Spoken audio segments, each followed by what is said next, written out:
Good morning and welcome to Unfiltered Vision News.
And good morning and welcome to Unfiltered Vision News, bringing you the news unfiltered Monday through Friday. Thank you so much for joining me this Monday, July 6th. It's already July, and I know a lot of you are like, well, July 4th is over. Why are you still wearing, all of your patriotic gear? Because we need to do this all the time.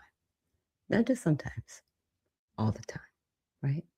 And so, with that, let's get into honoring God with our body. So, God, please guard our mind and our thoughts. God, help me fix my thoughts on what is true and honorable and right and pure and lovely and admirable. So, I will think about things that are excellent and worthy of praise. God, please protect my ears and help me listen to your voice. God, help me to be quick to listen, slow to speak, and slow to become angry. God, please protect our eyes from sin's damage. God, I make a covenant with my eyes not to look lustfully. God, please speak life over my mouth. God, set a guard over my mouth. Lord, keep watch over the doors of my lips. God, please help our hands to serve generously. God, help me to do good to everyone, and especially to those who belong to our family in the faith. God, please protect my reproductive organs and help me to honor you, God, with purity. God, help me to honor you with my body. And God, please protect my feet as we walk along your path. God, let your word be a lamp for my feet and a light on my path.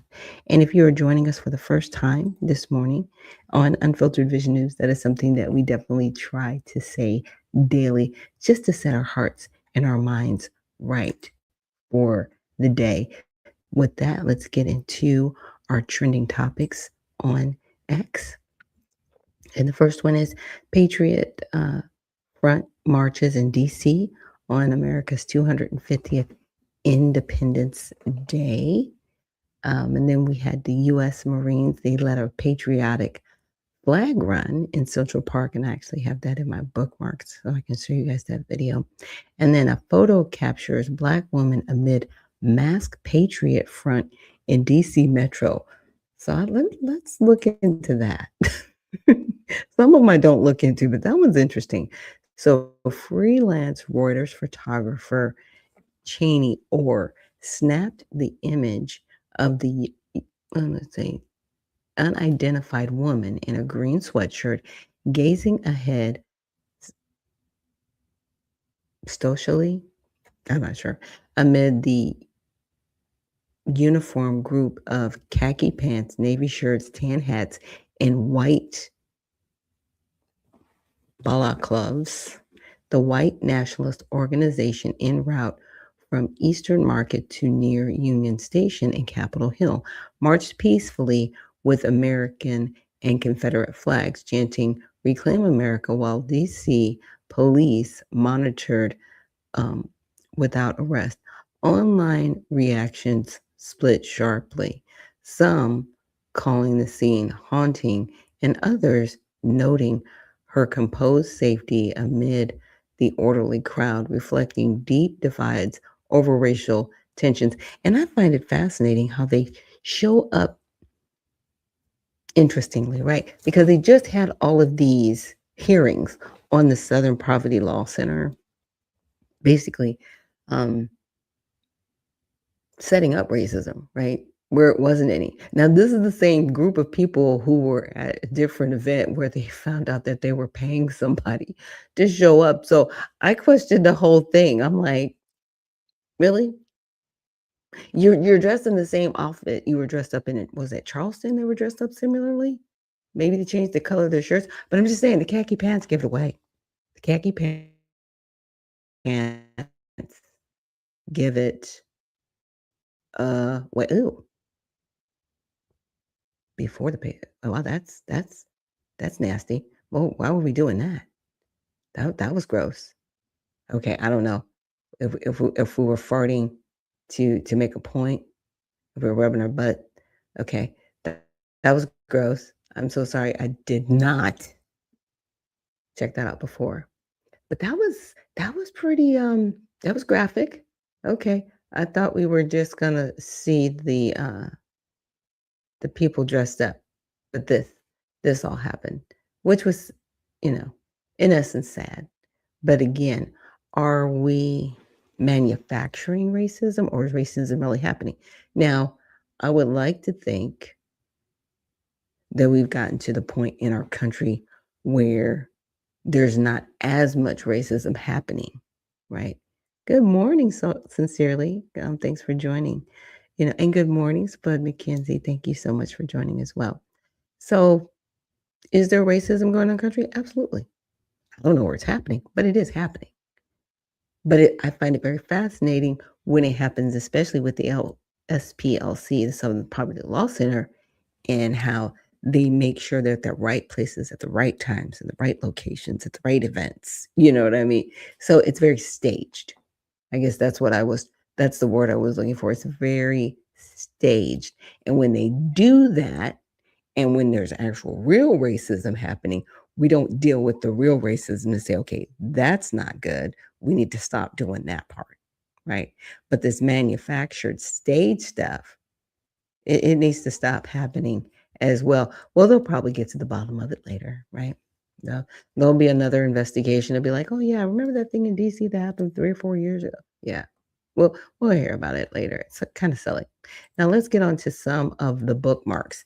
So an outbreak involving a parasitic infection called Cyclocephalus Cyanoporus, sorry y'all, long words, is, quote, large and growing in Michigan, where more than 300 cases have been confirmed, and the CDC is monitoring cases in 17 other states, and there have been 145 more cases in the U.S. and across 17 states, with 20 hospitalizations.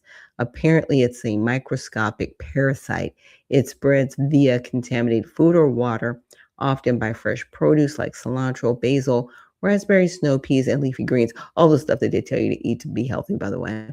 Main symptom, severe, watery, and sometimes explosive diarrhea. Others, loss of appetite, weight loss, stomach cramps, bloating, and gas, nausea, fatigue, low-grade fever, and body aches. Symptoms can last weeks. So we'll see what this is, what they're recommending, but it's one of those things. Make sure if you are eating, foods like this type of produce, make sure it's washed well, right? And definitely make sure you're doing your parasite cleanses, because that also helps. Or eating foods that will help your body eliminate parasites. An outbreak involving a parasitic infection is, quote, large and growing in Michigan, where more than 300 cases have been confirmed, and the CDC is monitoring cases in 17 other states. Cyclosporiasis is caused by drinking water or food infected with the parasite. That can be fresh produce or contaminated water. Doctors say the telltale symptoms, severe diarrhea.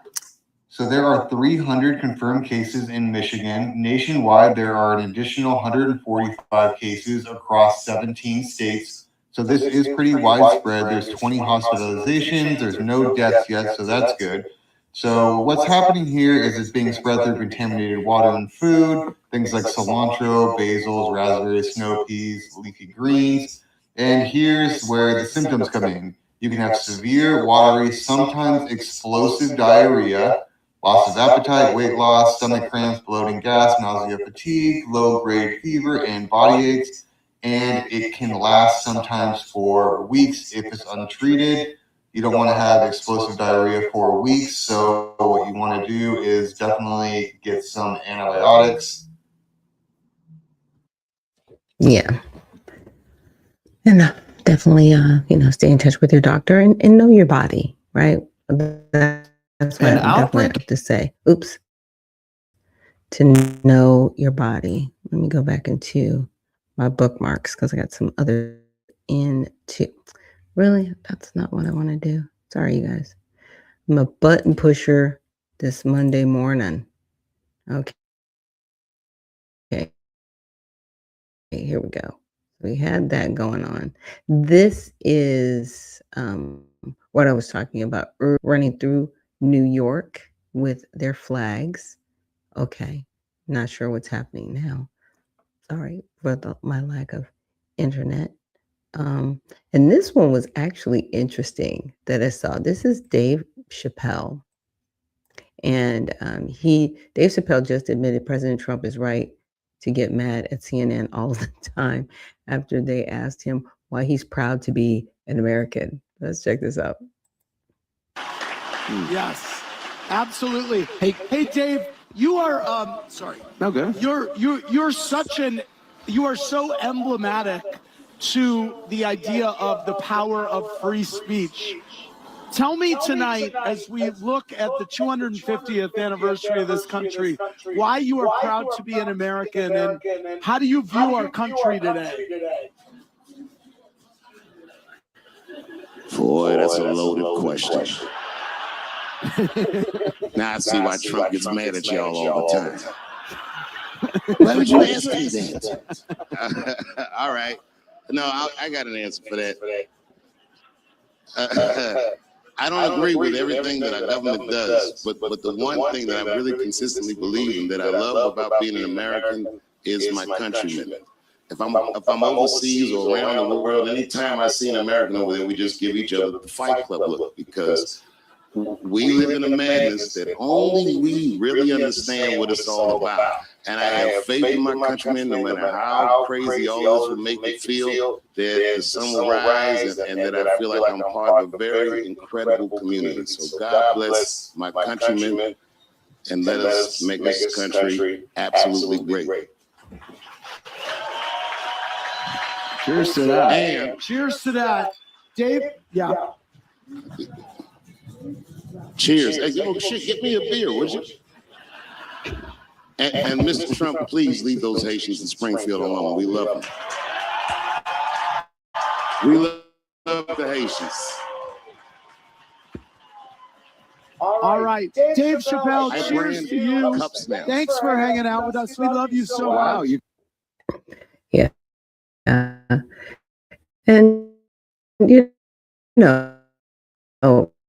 I know there's going to be a lot of things said for or against, right? And my whole thing is just that it's temporary. You cannot be here forever. Sorry. Right? Oops. Really? Sorry. Noise in the background. But yeah, temporary status is temporary. You can't be here forever. Sorry. It's not a thing. It's not a thing. and that's what we're not going to be doing. Now, next, what I wanted to get to is sharing a video with you guys about Frederick Douglass. Many Black Americans celebrated freedom on July 5th instead of the 4th of July.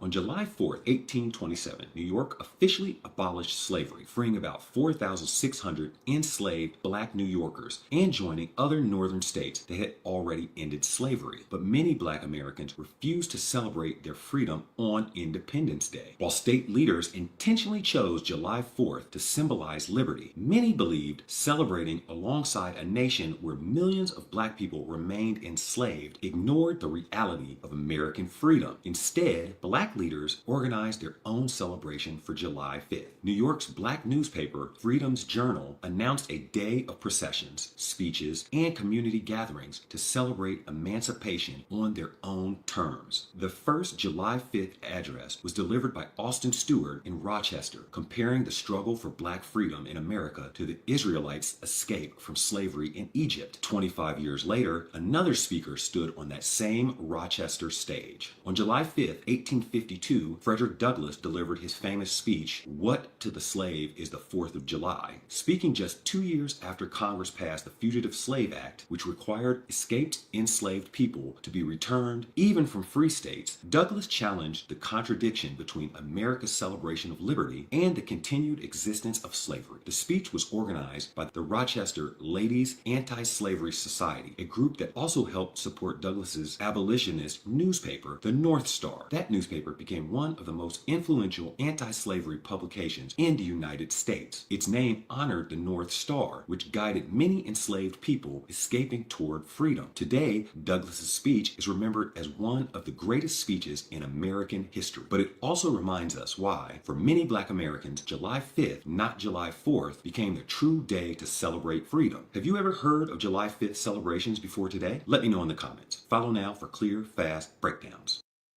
Yeah, and it was interesting because, I was wearing my red, white, and blue yesterday, and I was like, "Yeah, we're celebrating July 5th as well." And people were like, "Well, what are you talking about?" I said, "You do realize, um, July 4th, 1776, people were still enslaved. July 5th actually celebrates that full circle moment where, we're actually celebrating the emancipation of slavery and true freedom in the country." And people go, "Oh, yeah," because it took 90 years from 1776 to 1866. Again, when Frederick Douglass gave that speech, he could have been swapped up at any time. He risked his freedom to even make that speech. Okay, now we're going to watch a video from Ashley B., and she expounds upon it a little bit more and gives a little more detail about July 5th. It's 250 years old today. There's going to be a lot of cake, fireworks, flag sales, mattress commercials, politicians screaming the word freedom until it doesn't sound like a word. And I just think it's funny how a country can get this old and still be dodging one question. Because there's a question that's been sitting on this country's doorstep for most of its life. You can ask it at the cookout today and watch what happens. Whose independence are we celebrating? That's the question. Whose independence are we celebrating? On July 4th, 1776, who actually got free? And what is that day supposed to mean to everybody who didn't? Just watch how fast the subject changes. You'll get the troops, you'll get the men of their time. But what you won't get is an answer. And that's not an accident, and I can prove it. Because that exact question was asked out loud, formally, to a room full of important people, 174 years ago. In 1852, a man in Rochester, New York got invited to give a 4th of July speech, which honestly was a bold invitation because that man had escaped slavery 14 years earlier. And thanks to the Fugitive Slave Act passed 2 years earlier, he could legally be captured anywhere in the country, including on that stage, and returned to the people who claimed to own him.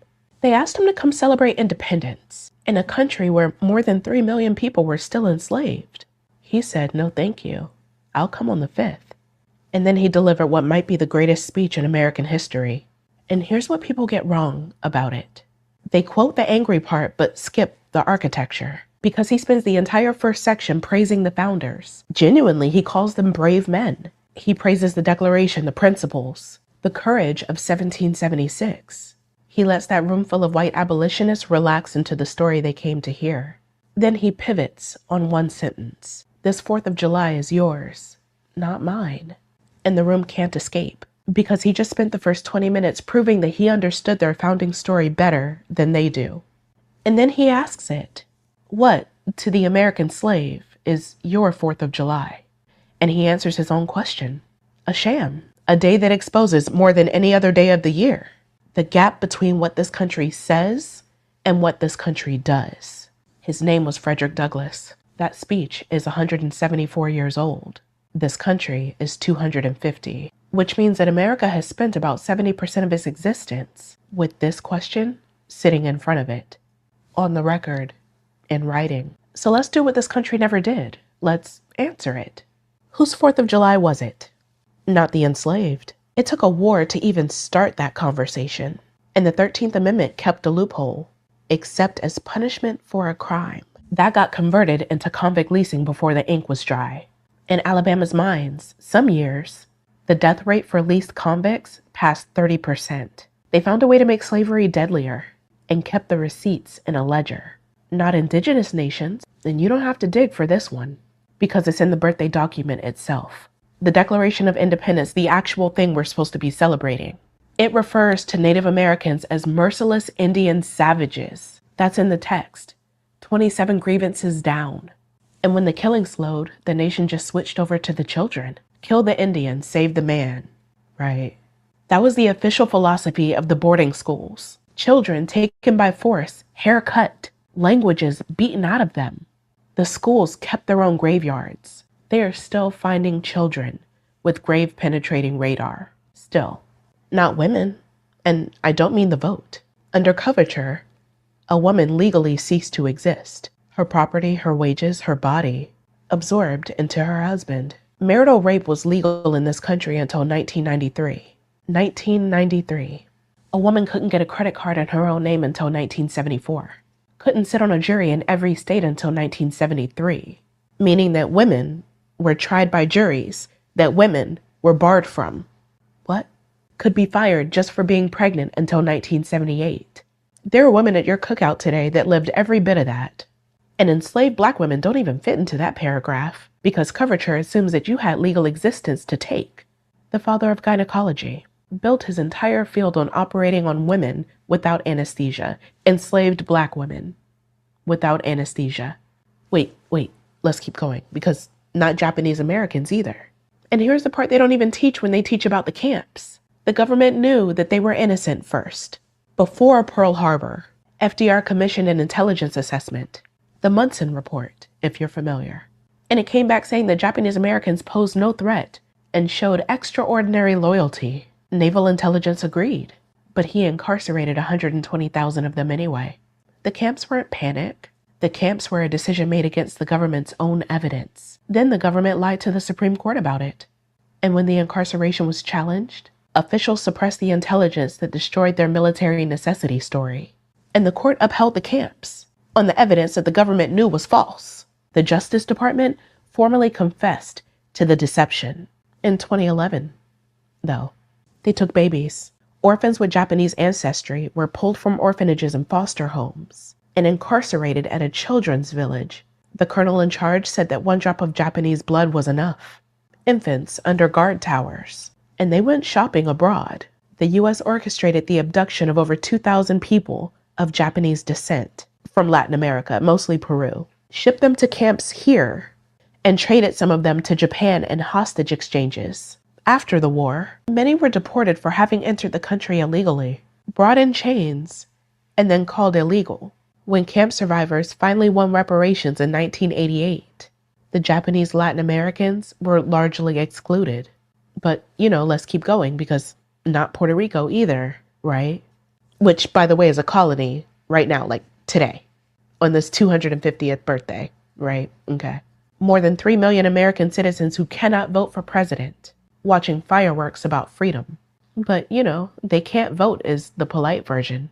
In 1931, an American cancer researcher in San Juan, Cornelius Rhodes, he wrote a letter, y'all, calling Puerto Ricans the dirtiest, laziest, most degenerate race of men in the sphere, and bragging that he had done his best to further the extermination by killing off 8 patients. That letter surfaced. He called it a joke, and he was never prosecuted. He went on to run chemical weapons research, for the Army, of course, and became the first director of Sloan Kettering and made the cover of Time as a hero of medicine. Oncology handed out an award in his name until 2002. In 1937, on Palm Sunday, police opened fire on a peaceful nationalist march in Ponce after the U.S.-appointed governor revoked the permit. 19 dead, over 200 wounded. Many were shot in the back. There's literal photographic evidence, and no officer was ever punished. In 1948, the gag law made it a crime. 10 years in prison to display the Puerto Rican flag. Owning your own flag was illegal for 9 years in an American territory, while America lectured the planet about freedom. Then came the experiments, right? The first large-scale trials of the birth control pill ran on Puerto Rican women in 1956 at roughly 10 times modern doses, all without telling these women they were in an experiment. 3 women died. No autopsies, though.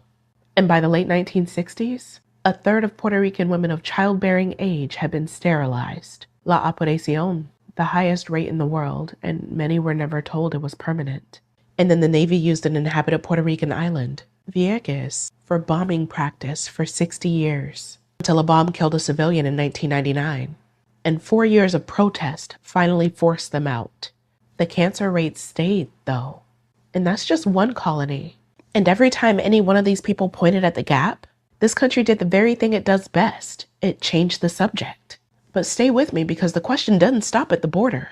The same country that wouldn't answer for its own people took the show on the road, internationally. And everywhere it went, it packed the same 2 items: the language of freedom and the Dodge. The Philippines, 1901. 3 years after America took the Philippines from Spain and called it liberation, Filipinos were still fighting for the independence that they thought liberation meant. After an ambush on the island of Samar, U.S. General Jacob Smith gave his men an order: kill everyone capable of bearing arms. And when he was asked where the line was, he said it: everyone over the age of 10. He said he wanted Samar turned into a howling wilderness. An American general ordered the killing of 10-year-olds in a war sold as a rescue. He was court-martialed, and his punishment for it? Retirement. Cambodia, between 1965 and 1973. The United States dropped roughly 2.7 million tons of bombs on Cambodia, more than Allies dropped on Japan in the whole of World War II, on a country that America was not at war with. Congress didn't know, and you definitely weren't supposed to know. The devastation helped the Khmer Rouge recruit its way to power, and the Khmer Rouge killed close to 2 million people. And after all that, the United States supported Khmer Rouge keeping Cambodia's seat at the United Nations. This country helped light the fire and then handed the arsonists the paperwork. El Salvador, 1981. A battalion trained by the United States walked into a village in over 3 days. They killed around 1,000 civilians. When forensic teams were finally able to dig years later, one building alone held the remains of roughly 140 children. Their average age was 6. American journalists reported it almost immediately. The Reagan administration called the reporting an exaggerated propaganda, and within days they certified to Congress that El Salvador is making progress on human rights, so the weapons could keep flowing. And of course the reporters were attacked as liars, but the bones said otherwise. Iraq, 1996. American-led sanctions had been strangling Iraq for years. Researchers said those sanctions had contributed to the deaths of 500,000 children. A journalist put that number directly to the U.S. Secretary of State on national television. 500,000 children. More than died in Hiroshima. Was the price worth it? And Madeleine Albright said, "We think the price was worth it." She didn't dispute the number that night. She accepted it and priced it. Years later, she said she regretted the answer. The phrasing, mind you, not the policy. Now, run it all back, right? Samar, everyone over 10. The boarding school graveyards. The children's village, the PII trials. The murdered children in El Salvador. The murdered children in Iraq. So Douglas asked whose 4th of July this is. Turns out the answer, at home and abroad, has been the same for 250 years. Not yours, and not your children's either. Douglas, by the way, never told the room to burn it all down. He said the principles were worth keeping. His whole argument was that he took the Declaration more seriously than the people that were celebrating it did. Think about what that means. The most patriotic man in Rochester that day was a fugitive. The country he described more honestly than anyone had a legal claim on his body while he spoke. But he stood there anyway. held up the founding document and said, "I read it. Did you?" That was 174 years ago. Since then, a civil war, 27 amendments, the camps, the gag law, all the murdered children, all the murdered people, 500,000 children priced on television, and a country that got very, very good at talking about anything else. So this weekend, the sky's gonna light up. 330 million people at the same party. The flags are up. The politicians will say freedom until it stops sounding like a word. 250 years old. And the question is still sitting on the doorstep, unopened, older than the flag, older than the White House, asked by the enslaved, asked by the Native Americans, asked by women, asked by immigrants, asked in Ponce, asked in El Salvador, in the whole of Africa, in Puerto Rico, in the Philippines, asked in Rochester, out loud, on the record, by a man the law still called property. It has never once been answered. Whose independence is this? Yeah. Whose is it? Right? And at this juncture, I'm going to say that it's ours if we can keep it. Right? Because right now we have individuals shouting socialism. That's not independence. We're going to have independence. And we have to do better. When I first saw that video, I was like, whoa, I've got to play this on the show because she gives so much detail in a very consolidated amount of time to really make us sit back and think. Whose independence is it anyway? Is it your independence? Can you answer the question? That's what we really, really need to do.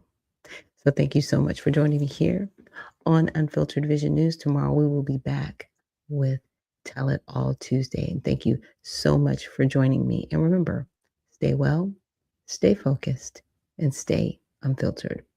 We'll see you in the next one.